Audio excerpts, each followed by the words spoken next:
Y es Susana Mangana, analista política especializada en Oriente Medio y el mundo árabo-musulmán, que conecta con France 24 desde Bilbao, España, para continuar ahondando en las reacciones al plan de cese el fuego en Gaza.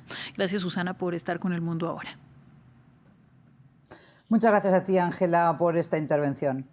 Pues bien, Susana, la primera pregunta, una vez que se inicie esta fase, ¿qué es lo que garantiza que Benjamín Netanyahu cumpla su parte? Porque históricamente Israel pues, se ha saltado los acuerdos sobre la franja.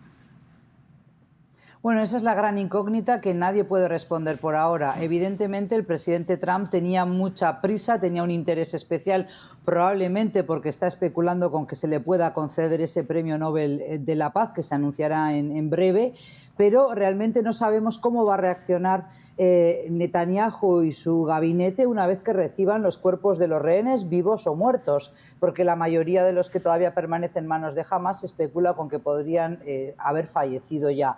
Pero a partir de lunes o martes, cuando se entreguen esos rehenes israelíes y se realice ese canje de presos palestinos, que no sabemos la lista definitiva, se habla de unos 2.000 presos en las cárceles de Israel, de palestinos que serían liberados, algunos condenados a cadena perpetua, inclusive unos 250, pues la gran incógnita permanece. ¿Hasta dónde se va a retirar, por ejemplo, el ejército israelí? ¿Cuál va a ser la parte de la franja de Gaza que retenga bajo ocupación militar Israel? Y sobre todo, hay muchísimas incógnitas para el día después de lo que esto se pretende vender como un plan de paz, que por ahora es un respiro humanitario que hay que congratularnos de que se haya anunciado. Claro que sí, porque esto evita más muertes. Pero ¿cómo se va a llevar a cabo? Para empezar, la entrega de material quirúrgico, de alimentos, de esos camiones que están allí estacionados y retenidos en la frontera entre Egipto y Gaza, por ejemplo. ¿Cuántos van a poder entrar efectivamente? Todas estas son preguntas que ese plan de 20 puntos pergeñado por Netanyahu y por Trump no responde, porque muy al estilo de Trump es algo muy ambiguo, muy difuso, y por tanto él dice, tengo prisa, quiero que anuncien ya que hay un acuerdo de paz, pero después me lo cuentan y me lo explican. Y esto es lo que no sabemos qué va a pasar, Ángela. Bueno, un acuerdo que además se da un día después de cumplirse los 2 años de la guerra y un día o 2 días antes de que se anuncie el Premio Nobel de la Paz, que ya veremos si eso no es casualidad. Por otro lado, también se ha pronunciado Hamas, ha dicho que a partir de hoy empieza un cese el fuego permanente y efectivo y el fin de la guerra declarada como tal. ¿Podemos entonces confiar también en estas palabras del otro lado del conflicto? A ver, como tú bien indicas, aquí hay distintas voces. Es decir, Hamas entiende que lo que está firmando, y así lo enfatiza, es el cese el fuego fulminante y definitivo y el fin de esta guerra que lleva ya 2 años. En cambio, el presidente Trump y Netanyahu, más a regañadientes que Trump, pero han anunciado que este es un plan de paz para la zona, no solo para Gaza, sino también para la región, y hablan de reconstruir Gaza, y por eso es que ya han acordado con los países árabes del Golfo Pérsico, es decir, las monarquías petroleras como son Qatar o Emiratos Árabes Unidos o Arabia Saudí, cómo van a colaborar en la reconstrucción, que no sabemos tampoco qué tipo de negocios, qué tipo de reconstrucción o proyectos inmobiliarios quieren desarrollar allí, más allá de lo que se ha viralizado con el proyecto de la Riviera en Gaza. Entonces, Ángela, por ahora todo lo que tenemos son especulaciones, porque no sabemos si realmente Hamas va a entregar todas las armas, es decir, va a aceptar, como exige Israel y el premier Netanyahu, que entreguen todas las armas y acepten exiliarse, o van a permanecer en la franja. Todo esto es una incógnita y eso es un proceso mucho más largo de lo que seguramente augura o pretende el presidente Trump. Entonces, más allá de la anécdota de si especula con el Premio Nobel de la Paz, lo que tenemos que tener claro es que esto no es un plan de paz, es un plan de administración colonial de nuevo, que no pretende la emancipación de los palestinos, otra vez a vueltas con la ocupación, porque el problema de fondo no se zanja, y sobre todo cuando se crea un gabinete, un consorcio de directores que van a gobernar sobre la franja dirigidos por la batuta tanto de Trump como de Tony Blair, que es un comisionista que hace negocios con un lado y con el otro en Oriente Medio y que sus tretas ya las debiéramos conocer a estas alturas, que se rodea y anuncia que va a estar acompañado por multimillonarios con intereses allí en Gaza y ninguno de ellos es palestino. Lo que tenemos que preguntarnos es por qué se desconoce la voz de los palestinos. No puede haber paz, y esto lo digo conocedora del asunto, no puede haber paz, Ángela, si no se tiene en cuenta a los palestinos. Llevan 8 décadas 80 años casi esperando tener un terreno soberano, un país al que llamar patria. El territorio está, la población también, pero no se tiene en cuenta a los palestinos. El conflicto palestino-israelí no lo generaron los palestinos y, sin embargo, la solución vino de afuera, impuesta por el sionismo europeo, y ahora la solución también se pretende traer desde afuera, en un territorio que además está fragmentado jurídica y físicamente. ¿De qué Estado palestino vamos a hablar si las colonias israelíes ilegales en territorios ocupados de Cisjordania continúan acelerándose cada día con Netanyahu? Bueno, es que Todo esto es una gran incógnita y nadie lo responde. hacia allá iba justamente, Susana, porque es que Emmanuel Macron ha dicho el día de hoy que acelerar los asentamientos en territorio cisjordano va en contra del plan de Donald Trump. Sin embargo, no nos queda claro qué tanto se va a proteger o a frenar esa crecida de los asentamientos. Finalmente, pese a las condenas internacionales que surgen, Israel continúa su plan expansionista. Exactamente, tú lo has dicho muy bien. Israel, y esto la gente que nos escucha lo tiene que tener en claro, Israel se ha reído, se ha mofado y ha desconocido el derecho internacional, no desde ahora, desde hace 2 años, sino desde hace mucho tiempo. No ha acatado, no ha respetado y no ha implementado ninguna de las numerosas resoluciones emitidas tanto por la Asamblea General como por el Consejo de Seguridad de Naciones Unidas. En el 2016, diciembre del 2016, ya se sancionó por parte de Naciones Unidas a Israel pidiéndole que terminara con la construcción de asentamientos israelíes de colonos, para colonos israelíes en territorio ocupado de Cisjordania. Por supuesto que hizo caso omiso a esa resolución y ha continuado acelerando esa construcción de viviendas para colonos israelíes, muchos de ellos o bien recién llegados al país desde Argentina, Ucrania o Uruguay o desde Colombia inclusive, o desde Rusia, o bien son primera generación residiendo allí. Hay 800.000 colonos israelíes residiendo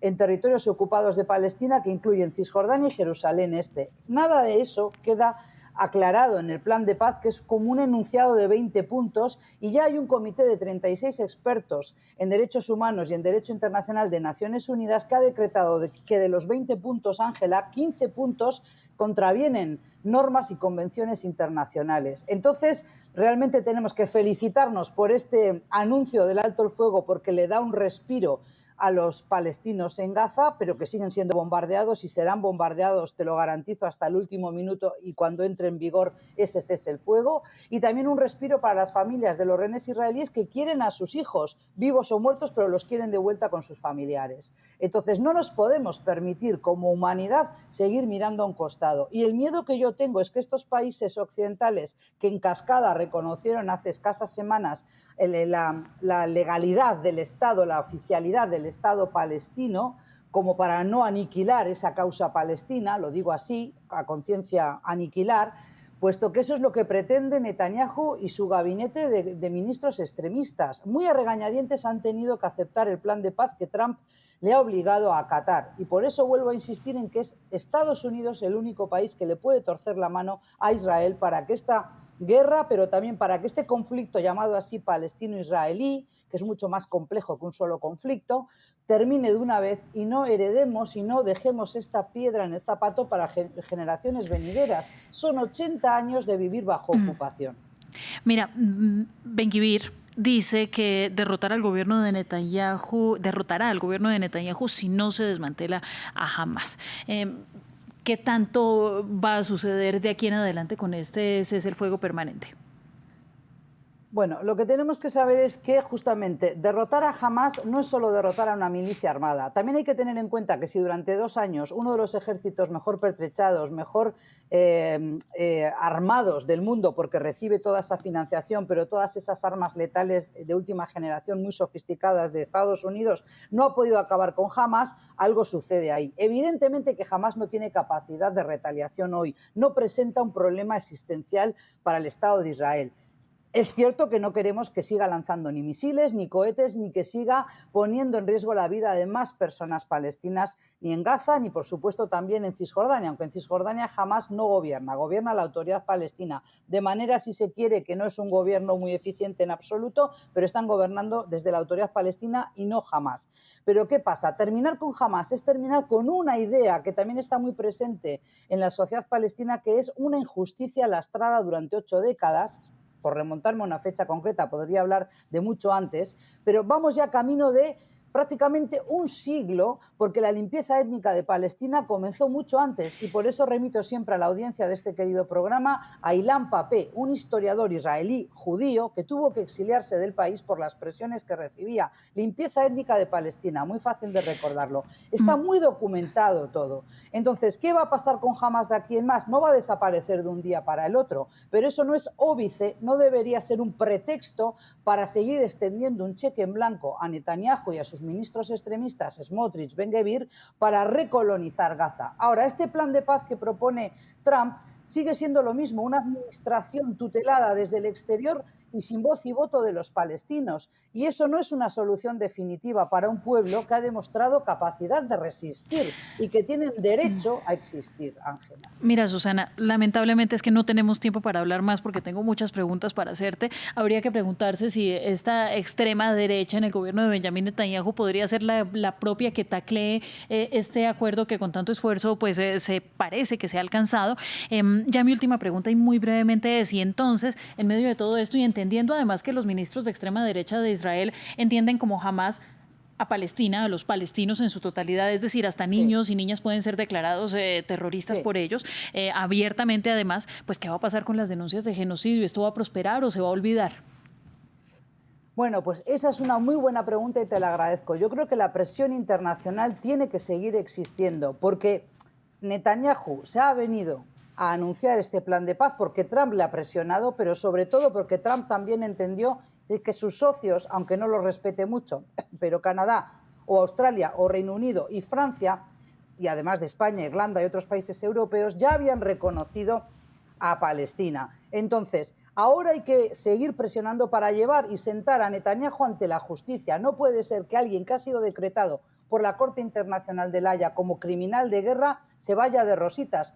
Han asesinado a más de 67.000 personas y cuando podamos entrar con periodistas internacionales en Gaza y se sepa más o menos, porque nunca sabremos cuántos realmente están ya muertos debajo de los escombros, pero tendremos una idea más clara del volumen, de la magnitud de lo que ha sido esta masacre y este genocidio, ahí nos llevaremos la mano a la cabeza. Y por eso a Netanyahu y a sus ministros hay que sentarlos ante la justicia como se hizo con criminales de guerra de los Balcanes, por ejemplo. No puede ser porque hemos sentado, Ángela, un precedente nefasto a nivel de relaciones internacionales y a nivel del derecho internacional que ha sido vulnerado sistemáticamente durante los 2 últimos años por este gobierno de Netanyahu.